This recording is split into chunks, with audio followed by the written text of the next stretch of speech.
Hello there, this is my post for March 10th, related to chapter 7 in this book, and I am going to talk about things that are interesting. So the first, the quote that I'm relating to what I've been thinking about a lot this week is this.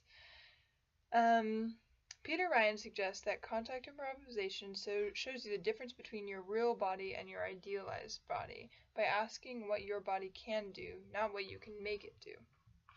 There's also a few other quotes that stood out to me, like Nancy Stark Smith earlier in this says, Nancy Stark Smith described contact improvisation in an interview relating the dance to the honest physical necessity of moving and allowing movements to be guided by natural forces.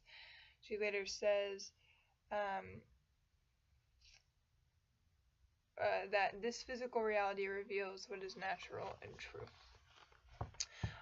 So I wanted to relate this to a movement that I've been thinking a lot about this week, which is rocking.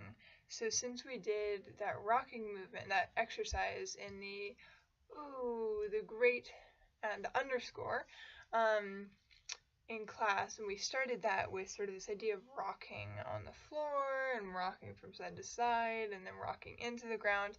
I know we've done a little bit of rocking before, we had not done it to this extent. We're rocking up and down, back to the floor and up, and just when we're standing, rocking down and rocking to the side, and that movement was really, really interesting for me.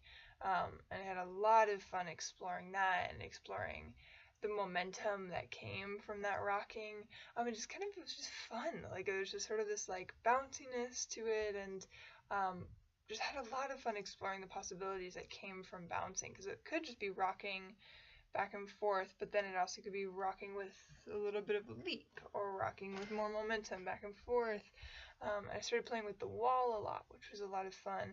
So basically just like rocking was something I became really interested in this week. So doing it solo, I think we talked about this in class, having the rocking movement made the spaces in between, or like moments of pause or moments of separation when dancing with someone else, flow more, because it was like, okay, we're touching, and now I'm not just sort of waiting, trying to figure out what to do next. I can actually sort of be in myself in a solo rocking and sort of playing with that, and then we'll come back into contact when it feels natural. So that is a cool piece of it. But so my research right now, I feel like, the thing that I'm most interested in is how to rock in a duet, and what things work and what things don't work, because it's sort of interesting. If you're rocking and you're with someone, if you're sharing weight, you can't necessarily rock unless they're rocking with you, and you're rocking in sort of the same way. But so I've found a lot when I'm trying to rock, I'll rock and pull away and rock and pull away. So there's not a whole lot you can articulate in a beautiful way about that, but it's mainly just because it's physical intelligence that it's hard. But yeah, so I'd say for me, like, a big thing I'm thinking about now and wanting to play with more in class and while playing with people or jamming with people is how does rocking fit into a duet, and not just in transitions, but actually rocking with another person or next to another person, or whatever that means.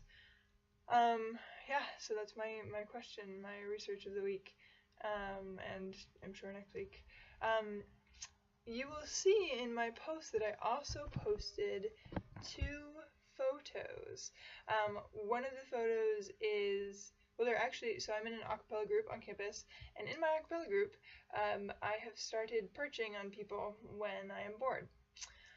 Or even not when I'm bored, just when I feel like perching on people. So, I've been teaching fundamentals of contact to some people in my acapella group, just with like bass and stability and weight sharing, and letting them mainly just stand there while I climb on them with my feet.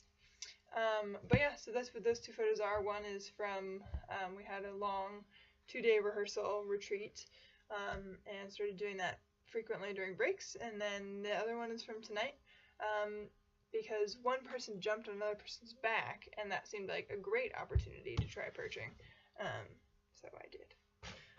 Yeah, so that's what those photos are, that's my question, and that's all I've got for you. Bye-bye.